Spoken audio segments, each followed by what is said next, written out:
So, it's been a minute since I've recorded a video, and based on everything going on over the last week or two, I think the topic of this one should probably be free speech.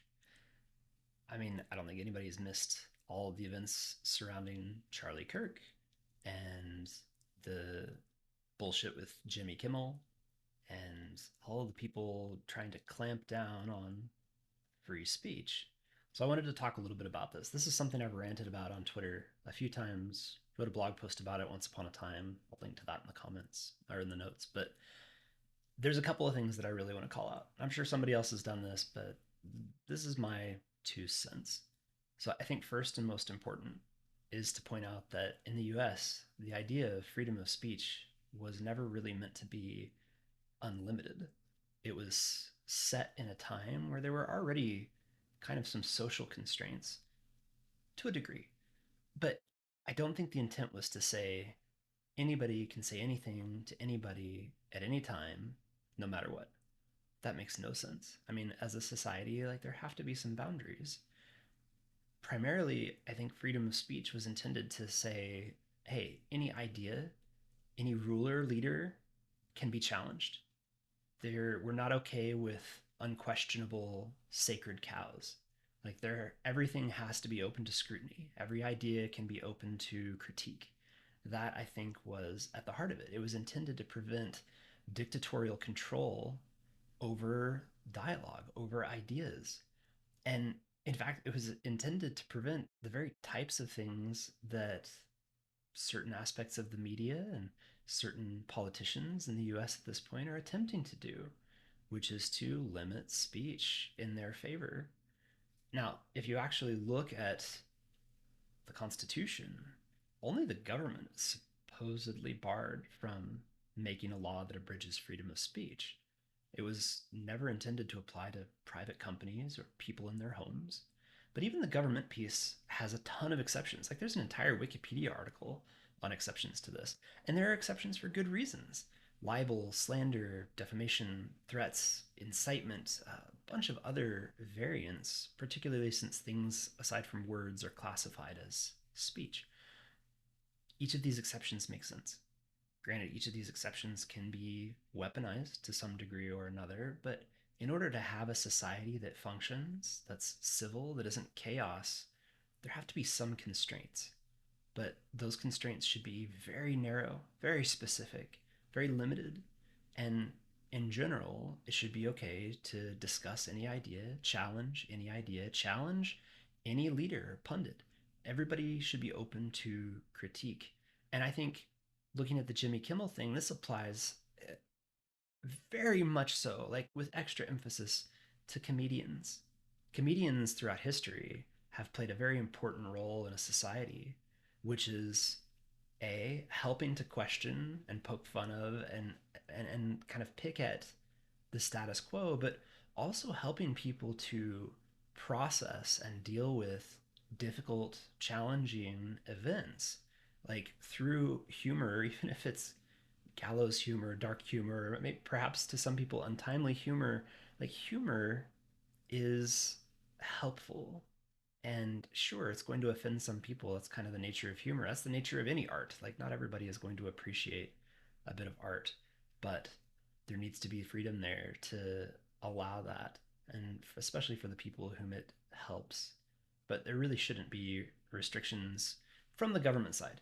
Now, granted, what happened with Kimmel didn't have anything to do with the government, at least not directly. I mean, maybe there was pressure behind the scenes, but that was a company making a decision. And as shitty as it is, like, that's the company's right. They get to decide what can and can't be said or shown on their networks. Like, every private business should have the right to curate their rules of decorum in their space. I think that's perfectly reasonable in the same way that you would want that right in your home. You wouldn't want to grant the right to anybody to come into your home and say whatever they want without you having any sort of recourse. That wouldn't make sense. Wouldn't make sense in a private business either. You need to be able to control things in a business in order to reach the outcomes you're trying to reach. So, freedom of speech, intended to be limited solely to government passing laws to abridge it. There are already obviously numerous exceptions. There will probably be additional exceptions in the future as new things come online. No law is perfect. In the same way that no plan survives first contact with the enemy, no law is going to survive endless contact with humans and reality. Things are going to change. Not everything is going to be a perfect fit forever, and we're going to have to adapt to one degree or another. But I think to wrap it up, a really, really critical piece of freedom of speech is feedback loops. Short, like accurate feedback loops. If an idea can't be challenged, questioned, if you can't make fun of something, can't poke at something, like those are bad. That you need direct contact with reality as much as possible in order to make good decisions. This, in fact, is one of the biggest downsides to things like communism. So, in a dictatorial regime like China, where you have communism in play and you have really iron fisted control top down, there are a ton of things that you can't say, can't show, crazy restrictions on freedom of speech, crazy restrictions on ideas. And that is problematic for multiple reasons. But one of the biggest is that you no longer are in direct touch with reality. And this is one of the problems that we've seen in multiple ways in Russia and before that in the Soviet Union, is that those feedback loops under communism were broken. The people at the top didn't have an accurate view into what was going on down at the bottom. We've seen this with Russia's military, with Ukraine, and just in how poor a shape their military really was, because people all up and down the chain were grifting and then reporting up to the top, yep, yep, things are fine. Because if you ever reported things were not fine, you were the one who was going to get screwed. And so everybody says everything is fine.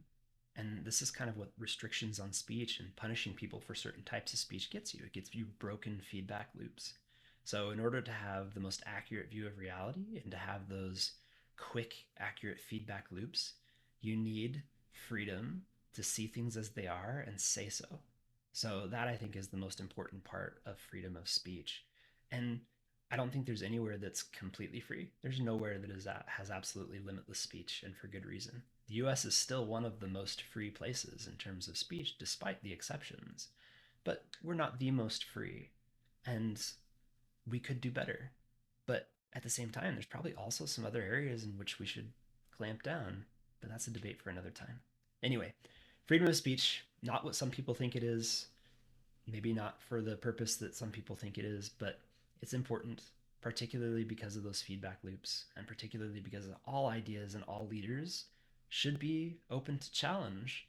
Otherwise, how do you get improvement, adaptation, change? Like things are going to change. The environment is going to change. The world's going to change. Technology is going to change. And if our system of social structure and governance is not open to change, and you're not open to comment on why things should be changed and what's wrong, well, that just doesn't work. So, anyway, freedom of speech, very important. Obviously, has to have limits, applies to governments, not to companies and individuals for the most part. And there you have it.